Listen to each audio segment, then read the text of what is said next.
تعلیم سے کوئی دور نہ رہے، اس کے لیے ہمارا یہی ہے کہ تعلیم سب کے لیے، تو اس مشن پہ ہم جو ہے وہ 80s سے کام کر رہے ہیں۔ دور دراز علاقوں کے طلبہ کے لیے علامہ اقبال اوپن یونیورسٹی جو ہے کس حد تک جو ہے آسانیاں پیدا کر رہا ہے؟ ان کو جو ہے اگر بیسک جو انٹرنیٹ کی فیسلٹیز اور بجلی مہیا ہو تو یہ ایک بہت بڑا مسئلہ جو ہے وہ حل ہو سکتا ہے۔ تو ان کو جو ہے ہم میٹرک سے لے کر پی ایچ ڈی تک، یعنی کہ کوئی ایسا لیول نہیں ہے جس میں اسٹوڈنٹ چاہے کہ ہم نے داخلہ لینا تھا، اور 100+ جو ہے پروگرامز ہیں ہمارے، اس میں میٹرک سے لے کر پی ایچ ڈی تک کے پروگرامز ہیں، ان میں داخلے جاری ہیں۔ بسم اللہ الرحمن الرحیم، السلام علیکم، آپ دیکھ رہے ہیں سنو بل کے باتیں، میں ہوں محمد زکریہ۔ آج کے اس خصوصی پوڈ کاسٹ میں نہایت اہم اور تعلیمی موضوع پر گفتگو کرنے جا رہے ہیں، جس کا تعلق ہمارے نوجوانوں، طلبہ اور مستقبل سے ہے۔ آج کے ہمارے پوڈ کاسٹ کے جو مہمان ہیں، علامہ اقبال اوپن یونیورسٹی کے regional director regional campus Gilgit, جو نہ صرف نظام تعلیم بلکہ فاصلاتی تعلیم کے حوالے سے گہرا تجربہ رکھتے ہیں۔ محمد اقبال شہزاد صاحب ہمارے ساتھ پروگرام میں مہمان بن چکے ہیں۔ السلام علیکم سر، کیا حال ہے آپ کے؟ وعلیکم السلام، بہت شکریہ زکریہ، آپ نے وقت دیا تاکہ ہم بھی اپنے ادارے کے بارے میں بتا سکیں، بہت شکریہ۔ شہزاد صاحب، سب سے پہلے اپنا مختصر تعارف کرائیں اور علامہ اقبال اوپن یونیورسٹی میں اپنی جو ذمہ داریاں ہیں اس کے حوالے سے بتائے گا۔ بہت شکریہ۔ جیسا کہ آپ نے بتایا، اقبال شہزاد میرا نام ہے اور میرا تعلق بھی گلگت بلتستان سے ہے۔ میں علامہ اقبال اوپن یونیورسٹی سے پہلے قراقرم انٹرنیشنل یونیورسٹی اور اس کے بعد بلتستان یونیورسٹی، کوئی پچھلے 10 سالوں سے علامہ اقبال اوپن یونیورسٹی میں کام کر رہا ہوں، اور ہماری کوشش یہی ہے کہ تعلیم سب کے لیے، کوئی بھی کسی بھی وجہ سے، چاہے وہ لوکیشن کی وجہ سے ہو، ایج کی وجہ سے ہو، اور دیگر سہولیات نہ ہونے کی وجہ سے ہو، اسکالرشپ نہ ملنے کی وجہ سے، یا کسی بھی قید و بند کی صحبتیں برداشت کر رہے ہوں، یا کوئی اسپیشل پرسن ہو، کوئی بھی مشکل ہو، تو تعلیم سے کوئی دور نہ رہے، اس کے لیے ہمارا یہی ہے کہ تعلیم سب کے لیے، تو اس مشن پہ ہم جو ہے وہ 80s سے کام کر رہے ہیں۔ ٹھیک ہے، اچھا، ریجنل ڈائریکٹر حیثیت سے آپ کی جو بنیادی ترجیحات ہیں وہ کیا ہیں؟ جی بالکل، ایز اے ریجنل ڈائریکٹر تو میرا یہی ہے کہ پورے ریجن کو میں اوورآل دیکھ رہا ہوتا ہوں، اور اس میں جو ہمارے دور دراز علاقے ہیں، ان کے جو ایشوز ہیں ان کو سہولیات پہنچانے کے حوالے سے، جو ہمارے کسی بھی سسٹم میں نہیں ہے ان کو سسٹم میں لانے کے حوالے سے ہماری جو ہے بیسک کوششیں ہوتی ہے۔ اس کے علاوہ جو ہمارے ساتھ ہیں، تو ان کے جو جملہ ایڈمیشن سے لے کر ڈگری حاصل کرنے تک کے جتنے بھی ہمارے پروسیس ہیں، اس میں ایڈمیشن کا ہے، اس میں سے اسائنمنٹ کا ہے، اس میں ورکشاپس کا ہے، فیس ٹو فیس ورکشاپس ہیں اور ایگزامس ہیں، یہ سارے جو ہے کنڈکٹ کرانا پورے ریجن میں، تو یہ بیسک ہماری اس میں شامل ہے ذمہ داریوں میں۔ ٹھیک سر، وٹ یو تھنک کہ دور دراز علاقوں کے طلبہ کے لیے علامہ اقبال اوپن یونیورسٹی جو ہے کس حد تک جو ہے آسانیاں پیدا کر رہا ہے؟ جی بہت شکریہ۔ جیسا کہ آپ سب کو پتا ہے کہ کچھ تو ہمارے بلیسڈ اسٹوڈنٹس ہیں جو کہ ملک کے جو ڈون سٹیز ہے وہاں جا کے بھی تعلیم حاصل کر لیتے ہیں، اچھے اداروں میں جو ہے ان کا ایڈمیشن ہوتا ہے، لیکن بہت زیادہ جو تعداد ہے وہ ایسے اسٹوڈنٹس کی ہے جو جا نہیں سکتی کسی بھی وجہ سے، ادارے نہ ہونے کی وجہ سے یا پھر مالی وسائل نہ ہونے کی وجہ سے، تو ان کو جو ہے ہم میٹرک سے لے کر پی ایچ ڈی تک، یعنی کہ کوئی ایسا لیول نہیں ہے جس میں اسٹوڈنٹ چاہے کہ ہم نے داخلہ لینا تھا۔ اب مثال کے طور پر ہمارے بہت سارے ایسے ایریاز ہیں جہاں سکولز نہیں ہے، مڈل سکول وغیرہ، ہائی سکول وغیرہ، تو وہاں ہم جو ہے ان کو سہولیات ہم پہنچاتے ہیں، اور اس میں جو ایک سب سے اچھی بات وہ یہ ہے کہ ہم نے میٹرک جو ہے وہ بالکل فری رکھا ہوا، یعنی کہ کسی قسم کی کوئی فیس نہیں ہے، کتابیں بھی ہم دیتے ہیں، ساری چیزیں ہم کرتے ہیں، تو اس سے ایک بڑی سہولت لوگوں کو مل رہی ہے۔ میٹرک سب کے لیے یا کہ جی بی میں سب کے لیے فری ہے، اس میں آرفن وغیرہ کے لیے تو دیگر پروگرامز میں بھی ان کے لیے سہولیات ہیں، اسکالرشپس ہیں ہمارے، لیکن میٹرک جو ہے جی بی میں فری ہے، یعنی کہ کوئی بھی جو ہے وہ 13 سال یا اس سے زیادہ کے جو لوگ ہیں وہ آرام سے جو ہے وہ میٹرک کر سکتے ہیں۔ اور اس میں ایک اور چیز بھی میں آپ کو بتاتا چلوں کہ اس کو کوئی 8ویں پاس 7ویں پاس کی بھی سرٹیفکیٹ کی بھی ضرورت نہیں ہے، جسٹ وہ جو ہے اپنے ڈیٹ آف برتھ کو کنفرم کرنے کے لیے ان کے پاس بے فارم ہو،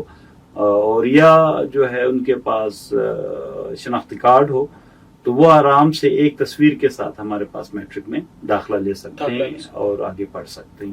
ایک اور چیز بھی میں ایڈ کرتا چلوں کہ اس دفعہ میٹرک سائنس بھی ہم نے شروع کیا, کیونکہ بہت دور دراز علاقوں میں گو کہ وہاں میٹرک کی سہولیات بھی نہیں ہیں. اگر ہیں تو آرٹس کے ٹیچرز اویلیبل ہیں, تو سائنس اگر کوئی طالب علم پڑھنا چاہیں تو ان کو یہ سہولت حاصل نہیں ہوتی تھی, تو ہم نے وہاں میٹرک سائنس کا بھی سلسلہ شروع کیا. تو کوئی اگر میٹرک سائنس کرنا چاہے تو اس کو جو ہے انشاءاللہ ہم جو ہے وہ بھی سہولیات دے رہے ہیں. ٹھیک ہے. اچھا سر, یہ بتائے گا کہ مفت تعلیم جیسے کہ آپ نے فرمایا کہ میٹرک جو ہے بلتستان کے جتنے بھی لوگ یہاں پہ اسٹوڈنٹس ہیں سب کے لیے فری میں آپ لوگ کورس کرا رہے ہیں. ساتھ سے یہ بھی بتائے گا کہ جو شہیدوں کے جو بچے ہیں, ٹرانسجینڈرس ہیں, دیگر اور جو ایسی فیملیز جو خود ہی ان کے لیے ایکسیسیبل نہیں ہے, تو ایسے لوگوں تک آپ کی رسائی کیسی ہوتی ہے؟ کیا آپ لوگ خود بھی فائنڈ آؤٹ کرنے کی کوشش کرتے ہیں کہ ایسے ریجنس میں جہاں تک تعلیم کا فقدان ہے, تعلیم وہاں پہ فروغ نہیں ہے, تو آپ لوگ خود بھی آپ لوگوں کی جو ایفرٹ رہی ہے؟ جی بہت اچھا آپ نے سوال کیا. یقیناً ہمارے معاشرے کا ایک بہت بڑا حصہ جو ہے وہ ان مسائل کا شکار ہے. اس میں ٹرانسجینڈر جو ہے وہ پورے ملک میں ان کے ایشوز ہیں, تو وہاں پورے ملک میں ہے, صرف گلگت بلتستان میں نہیں بلکہ پورے ملک میں ہمارے 54 ریجنل کیمپسز ہیں, تو وہ ان کو لک آفٹر کرتے ہیں. اس کے علاوہ جو ہے وہ جو شہداء کے بچے ہیں ان کے لیے ہمارے پاس اسکالرشپ ہے, اور کچھ جو ہیں اگر وہ کسی بھی وجہ سے قید و بند کی صعوبتیں برداشت کر رہے ہیں, کسی بھی وجہ سے وہ اگر ہیں قید ہیں, تو وہاں ہم جاتے ہیں, جیل جو پرزنرز ہیں ان کے ساتھ میٹنگز کرتے ہیں, ایریاز میں مختلف ہم جاتے ہیں, ان کو بتاتے ہیں کہ جو ہماری یہ سہولیات ہیں. تو بہت ایک اچھا خاصا حصہ ہمارے ساتھ جو ہے وہ پڑھ رہے ہوتے ہیں.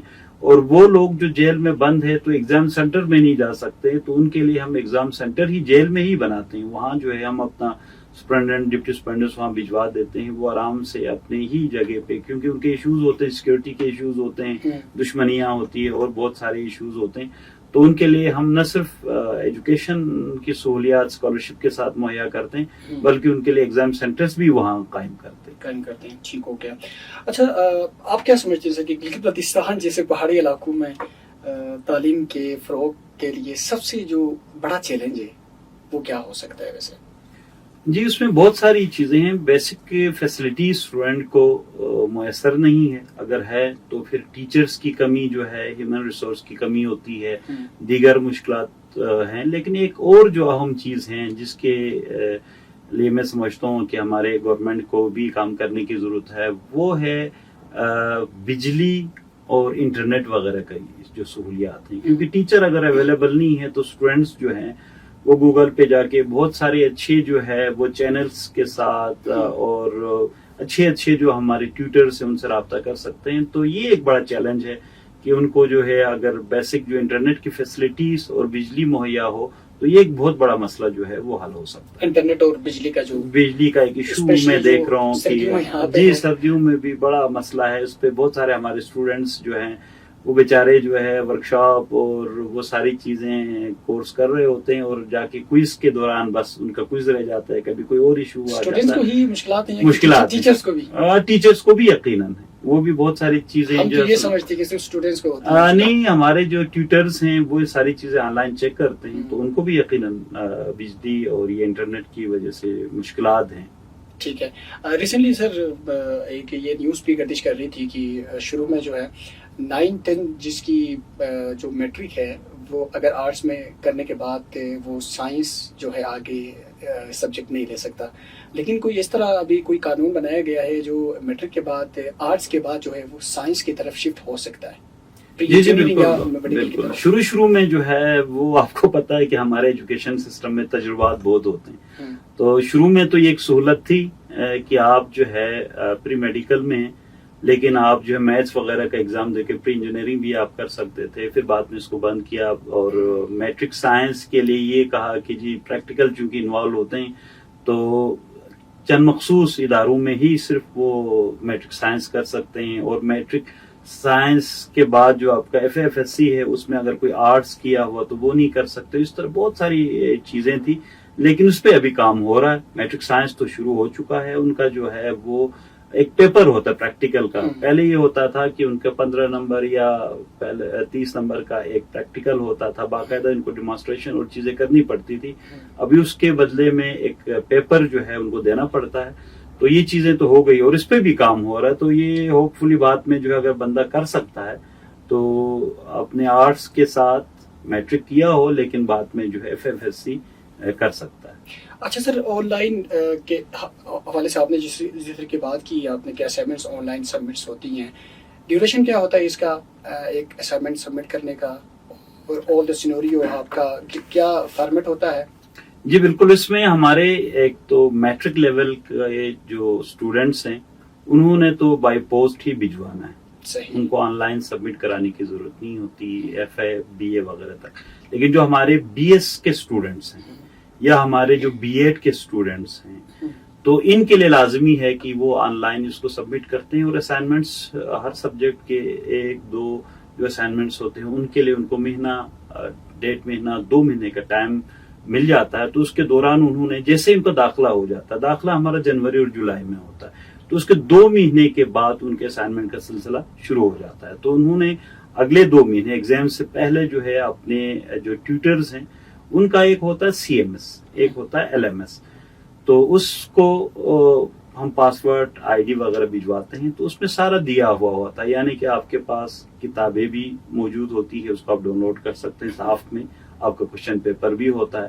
تو کوشچن پیپر کے حساب سے آپ نے اسائنمنٹس جو ہیں وہ حل کرنا ہے اور اس کو آن لائن ٹیوٹر کو سبمٹ کرنا ہے. ٹیوٹر جو ہے اس کو چیک کرے گا, اس کی مارکنگ کرے گا, اور کوئی اس میں کوئی کمی بیشی ہے کسی بھی حوالے سے, جوابات کے حوالے سے, املا کے حوالے سے, کسی بھی کوئی رائٹنگ کے حوالے سے کوئی بھی کمنٹس آپ کا جو ٹیوٹر ہے وہ آپ کو اس میں بھیج دیں گے. تو آپ اس کو دیکھ کے اپنی جو بھی غلطی ہے اس کو درست کریں گے اور پھر وہ مارکس اس کو دے دیں گے. جتنے بھی مارکس دینے ہیں فی اسائنمنٹ کے حساب سے وہ پھر ریکارڈ ہو جاتا ہے. اور یہ بھی بتاتا چلوں جو اسائنمنٹس ہیں وہ کمپلسری کمپوننٹ ہے. مثلاً آپ نے ساری چیزیں کر لی, اگر اسائنمنٹ ہی نہیں لکھا تو آپ جو ہے اگلے اس کے لیے ایلیجیبل نہیں ہے, آپ اس سبجیکٹ میں فیل ہو جائیں گے.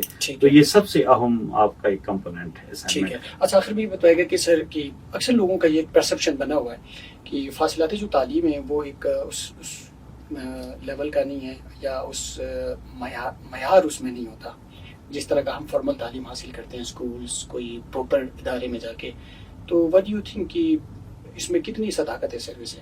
نہیں, پہلے تو بالکل یہ 100% درست تھا, کیونکہ آپ کے پاس استاد کے علاوہ کوئی آپ کے پاس ریسورسز یا کوئی اور فیسلٹی ہوتی نہیں تھی. آپ نے ظاہر ہے جو کچھ سیکھنا تھا وہ استاد سے سیکھنا تھا اور کلاس روم سے سیکھنا تھا. لیکن کورونا آنے کے بعد آپ نے دیکھ لیا ہوگا کہ جو ایون جو ہمارے بڑے بڑے یونیورسٹیز ہے انہوں نے بھی اس چیز کو محسوس کیا ہے کہ جی اگر خدا نخواستہ اس قسم کی کوئی نوبت آتی ہے یا اس قسم کی جو ہے مصیبتیں مشکلات آتے ہیں تو واحد ہمارا حل ہے آن لائن. آپ کا جو ہے پورا جو ذہن ہے, پورا جو سسٹم ہے وہ آن لائن, LMS کا CMS کا ہر یونیورسٹی میں ابھی تقریباً اس پہ. اور میں آپ کو ایک اور چیز بھی بتاتا چلوں کہ آپ کو پہلے یہ جو بھی ہمارے پاس اویلیبل سلاٹ میں جو بھی اچھا ٹیچر تھا صرف ہم اس سے استفادہ کر سکتے تھے. اب تو آپ پوری دنیا میں جو جتنے بڑے بڑے آپ کے ایجوکیشنسٹ ہیں ان کی ویڈیوز آپ دیکھ سکتے ہیں, ان سے آپ سیکھ سکتے ہیں. تو یہ اصل میں بیسیکلی سیکھنے سکھانے کا عمل ہے. تو اب یہ زیادہ مؤثر ہے اور زیادہ اس میں کوالٹی ہے. اچھا سر, آخر میں یہ بتائے گا کہ جو آن لائن آپ کوئزز کرواتے ہیں تو میں بھی یہ بھی ہو سکتا ہے کہ اسٹوڈنٹ جو ہے سامنے گوگل رکھیں, سامنے جو ہے کوئزز ساتھ ساتھ کریں, تو ہاؤ ڈیڈ یو فائنڈ, آپ کیسے کرتے ہیں؟ جی بالکل, اس میں بھی اور دوسرے جو ریسرچ پیپر میں بھی پلیجرزم کا آپ کو پتا ہے کہ کچھ خاص حد تک تو اس سے مدد لے رہے ہوتے ہیں. لیکن اگر جو ہے وہ اس کو سن لیتے ہیں, ہمارے جو ورکشاپ میں جو ہمارا ٹیوٹر ہے, ہمارا ریسورس پرسن ہے, تو اس کو ان چیزوں کی طرف جانے کی ضرورت ایسا سچ نہیں ہوتی. لیکن آپ کی بات درست ہے کہ بہت سارے لوگ اس میں کوشش کر لیتے ہیں اور ہم اس کا جو ہے جہاں ہمیں پتہ چلتا ہے اس کو ہم دوبارہ سے جو ہے اس کو سائن کرتے ہیں اور ان کے پاس 72 گھنٹے کا ٹائم ہوتا ہے. تو یہ چیزیں بھی ہوتی ہے, بہت سارے جگہوں پہ لوگ جو ہے انفیئر مینس کا استعمال بھی کرتے ہیں اور جہاں ہمیں پتہ چلتا ہے اس کو پھر کینسل کر دیتے ہیں. ٹھیک ہے, آخر میں یہ بھی بتائے گا کہ ابھی کون کون سے کورسز چل رہے ہیں, ایڈمیشنز کب سے آپ لوگوں کی اوپن ہے, اس حوالے سے آپ بتائے گا. یہ بہت شکریہ. 1 سے جو ہے جنوری کی 1 سے ہمارے جو بہار کے ایڈمیشنز ہیں وہ شروع ہو چکے ہیں اور 100+ جو ہے پروگرامز ہیں ہمارے, اس میں میٹرک سے لے کر PhD تک کے پروگرامز ہیں. ان میں داخلے جاری ہیں، اور اس میں جو ٹیچرز ٹریننگ کے جو کورسز ہیں، اسپیشل جو بی ایڈ ہیں 4 سالہ 2.5 سالہ اور 1.5 سالہ وہ چل رہے ہیں، بی ایس کے بہت سارے پروگرامز چل رہے ہیں، M Phil P H D کے بہت سارے پروگرامز ہیں جس میں آپ داخلہ لے سکتے ہیں. اور اس کے علاوہ بہت سارے لوگ ایسے ہیں جو کسی خاص فیلڈ میں ہیں، مثلا آپ جو ہے جرنلزم میں آپ اس کا کوئی سرٹیفکیٹ کورس کرنا چاہیں، آپ 6 مہینے میں وہ کر سکتے ہیں. آپ اس کے علاوہ ڈپلوما کرنا چاہیں 1 سال کا، وہ آپ کر سکتے ہیں. فیس اسٹرکچر کیا؟ فیس ہماری اتنی نہیں ہوتی، صرف جو ہمارا بی ایڈ ہے چونکہ پروفیشنل ڈگری ہے اس کی بھی 20-30 ہزار جو ہے ہماری فیسیں ہوتی ہے، وہ تھوڑی سی زیادہ، باقی بالکل نارمل ہماری جو ہے فیسیں ہوتی ہے، ایسا نہیں. اور اگر کسی کو ایشو ہے فیس کا تو اس کے لیے اسکالرشپس ہمارے پاس اویلیبل ہے. اسکالرشپ آپ لوگ دے رہے ہیں؟ جی جی. اسکالرشپ کس بہاف پہ آپ لوگ دیتے ہیں؟ CGPA کا یا نہیں، وہ بھی ہے. اگر آپ کے بہت اچھے مارکس ہیں تو یقیناً آپ کو جو میرٹ بیس اسکالرشپس مل جاتے ہیں. ہاں، جو لیپ ٹاپ پی ایم کے لیپ ٹاپس ہیں وہ آپ کو مل جاتا ہے، اور بھی بہت ساری سہولیات ہیں اس کے ساتھ. لیکن ہمارے جو ڈیزرونگ اسٹوڈنٹس ہیں، وہ کوئی آرفن ہو یا کوئی بلائنڈ ہو یا جس کا کوئی وائٹل آرگن جو ہے اگر وہ اس کا کوئی ڈیمیج ہو، وہ فری میں پڑھ سکتے ہیں. جس طرح پہلے میں نے آپ کو بتایا، جو زیادہ نیڈی ہو ان کے لیے پھر ہمارے پاس اسکالرشپس ہوتے ہیں. ٹھیک ہے، بہت شکریہ sir, thank you so much once again. ہمارے ساتھ آج پروگرام میں موجود تھے محمد اقبال شہزاد صاحب، جو کہ ریجنل ڈائریکٹر ہے علامہ اقبال اوپن یونیورسٹی اور ریجنل کیمپس گلگت کے. تفصیلاً گفتگو کی ہے. یقیناً طلبہ و طالبات کے لیے بڑی ایک خوشخبری بھی ہے کہ ایڈمیشنز بھی شروع ہونے والی ہیں، اور ان لوگوں کے لیے اسکالرشپس بھی دیے جا رہے ہیں. مزید جو ہے FM ریڈیو پہ بھی ہم پروگرامز کرتے رہیں گے. اسی کے ساتھ ساتھ جو ہے ہمارا سوشل فیس بک پیج ہے سنو کلکٹ پاکستان، وہاں جا کے آپ لوگ اس پوڈ کاسٹ کو آپ دیکھ سکتے ہیں، سن بھی سکتے ہیں. ایک اور پروگرام میں آپ تمام کے خدمت پہ حاضر ہوں گے. مجھے دیجیے گا